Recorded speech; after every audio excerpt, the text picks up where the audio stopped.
Assalamualaikum warahmatullahi wabarakatuh. Perkenalkan, kami dari kelompok 2. Di sini kami ingin menyampaikan hasil diskusi tentang perjalanan program DAI Sanitasi. Adapun anggota kelompok kami, yang pertama ada Adelta Apriani Wandari, ada Dwi Yunita Anwar, ada Friska Amelia, ada Ida Berlisia, ada Noni Larustin Fitria, dan ada Rizka Idhani. Untuk lokasi program ini sendiri, sudah dilakukan di 6 kabupaten di Jawa Tengah, dengan pilot proyek dilakukan di Kabupaten Wonogiri. Mengapa kami memilih program DAI Sanitasi? Alasannya, karena program ini termasuk ke dalam model PPM Poin C, yaitu aksi sosial.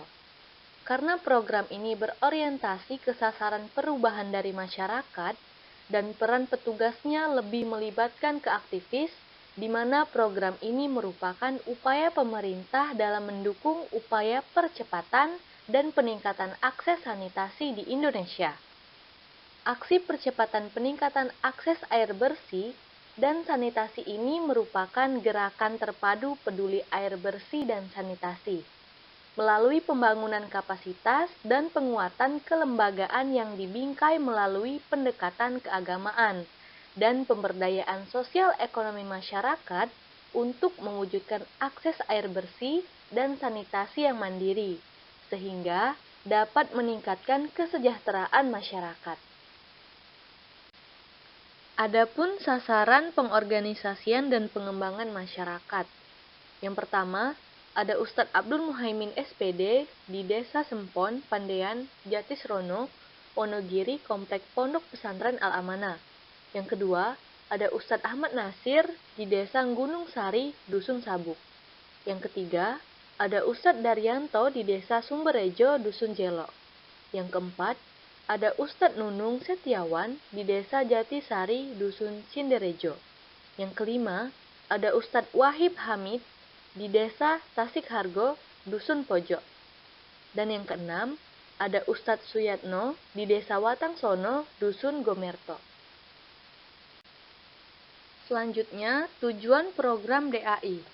Pendampingan oleh DAI Sanitasi bertujuan untuk mengembangkan dan menumbuhkan kesadaran masyarakat atas pentingnya akses air bersih dan sanitasi serta mampu secara mandiri memenuhi pembangunannya, serta mendorong percepatan pemberdayaan ekonomi masyarakat dengan pendayagunaan dana ZISWAF atau ZISWAF, sehingga tujuan utama dari syariat ZISWAF dalam peningkatan kesejahteraan masyarakat, maslahah amanah dapat terwujud secara berkesinambungan.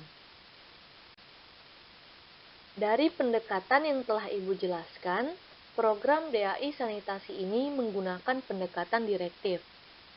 Pendampingan DAI Sanitasi sudah berhasil meningkatkan akses terhadap informasi fatwa MUI dan penerapannya bagi masyarakat yang tinggal di lokus dampingan sebanyak 6.000 jiwa. Saat ini, program DAI Sanitasi berlangsung belum bersifat permanen, sehingga hal ini sering menjadi masalah bagi para pelaksana dan pelaksanaan di lapangan.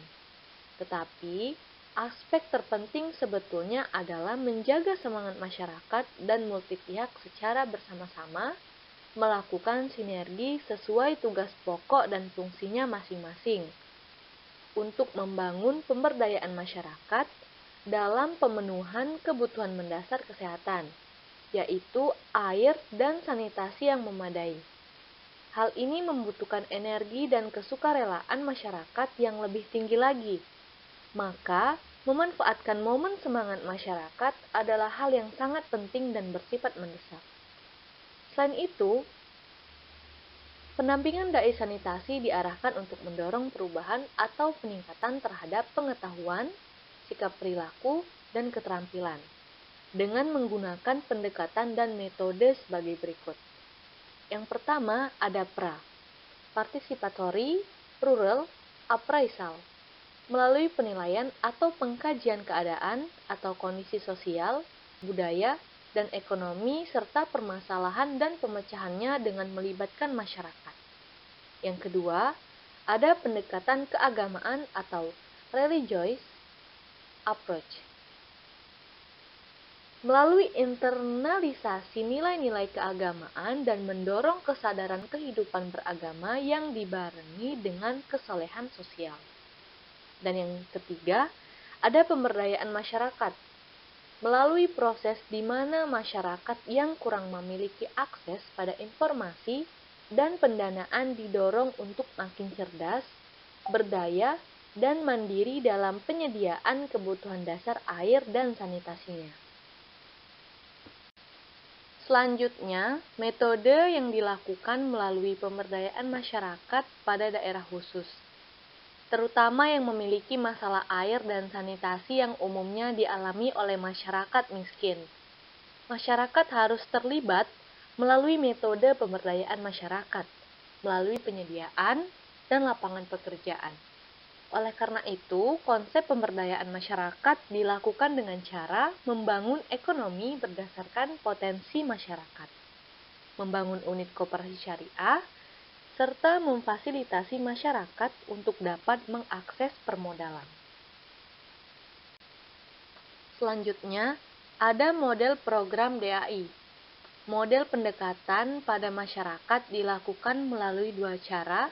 Yang pertama, pendekatan bil hikmah dengan melakukan pendekatan secara kultural. Dan yang kedua, ada pendekatan bil hal dengan tindakan langsung melalui kebutuhan real masyarakat. Pelajaran yang bisa diambil, aspek terpenting sebetulnya adalah menjaga semangat masyarakat dan multi pihak secara bersama-sama, melakukan sinergi sesuai tugas pokok dan fungsinya masing-masing, untuk membangun pemberdayaan masyarakat dalam pemenuhan kebutuhan mendasar kesehatan, yaitu air dan sanitasi yang memadai. Hal ini membutuhkan energi dan kesukarelaan masyarakat yang lebih tinggi lagi. Maka memanfaatkan momen semangat masyarakat adalah hal yang sangat penting dan bersifat mendesak. Selanjutnya ada pengertian berbasis masyarakat dalam STBM. Maksudnya, kondisi yang menempatkan masyarakat sebagai pengambil keputusan dan penanggung jawab dalam rangka menciptakan atau meningkatkan kapasitas masyarakat untuk memecahkan berbagai persoalan terkait upaya peningkatan kualitas hidup, kemandirian, kesejahteraan, serta menjamin keberlanjutannya. Jadi, selain untuk membuat kondisi air yang sehat, kegiatan ini juga menghasilkan masyarakat yang semakin harmonis dikarenakan dalam prosesnya menggunakan aspek kekeluargaan yang saling gotong royong bahu-membahu agar programnya dapat terselesaikan dengan baik. Selanjutnya ada prediksi replikasi kegiatan. Yang pertama, sosialisasi. Program pengadaan air bersih dan juga penyerapan aspirasi dilakukan pada acara rutin yang ada di masyarakat, seperti yasinan, tahlilan, rapat dusun, dan disesuaikan jika wilayahnya mayoritas non-muslim, seperti musyawarah dengan tokoh adat dan sejenisnya. Selanjutnya, tak lupa tetap harus berkonsultasi dengan pihak yang berpengalaman dengan koordinator PAMSIMAS. Di daerah terpencil, jika pihak yang berpengalaman tidak bisa hadir secara langsung, maka bisa dilakukan dengan pertemuan online, seperti via video call WhatsApp atau sejenisnya. Selanjutnya, untuk melaksanakan program ini tentu memerlukan sumber dana yang tidak sedikit. Penggalangan harta, ZIFWAF, dilakukan di bawah koordinasi dengan lembaga pemuliaan lingkungan hidup dan sumber daya alam, Majelis Ulama Indonesia Pusat, atau wilayah yang mayoritas non-muslim bisa disesuaikan dengan cara mengadakan sumbangan atau mengajukan proposal dana ke pemerintahan setempat, agar diberikan dana untuk pembangunan instalasi air. Selanjutnya, pengeboran dan segera setelah sumur bor selesai, pemasangan pipa induk dilaksanakan. Dan yang terakhir, yaitu evaluasi agar kegiatan yang dilakukan ke depannya dapat berjalan dengan lancar. Nah, dari melihat antusias masyarakat dalam program yang ditawarkan, yaitu untuk mengatasi permasalahan soal pengadaan air bersih, sebaiknya program DAI sanitasi ini terus dilanjutkan dan dikembangkan ke wilayah yang lebih luas. Daerah terpencil yang ada di bagian timur Indonesia dan barat juga harus diperhatikan mengenai kebersihan airnya. Dengan air bersih dapat meningkatkan tingkat atau derajat kesehatan masyarakat setempat. Model pendekatan yang dilakukan atau digunakan juga sebaiknya ditingkatkan ataupun ditinjau kembali dengan menyesuaikan kondisi wilayah.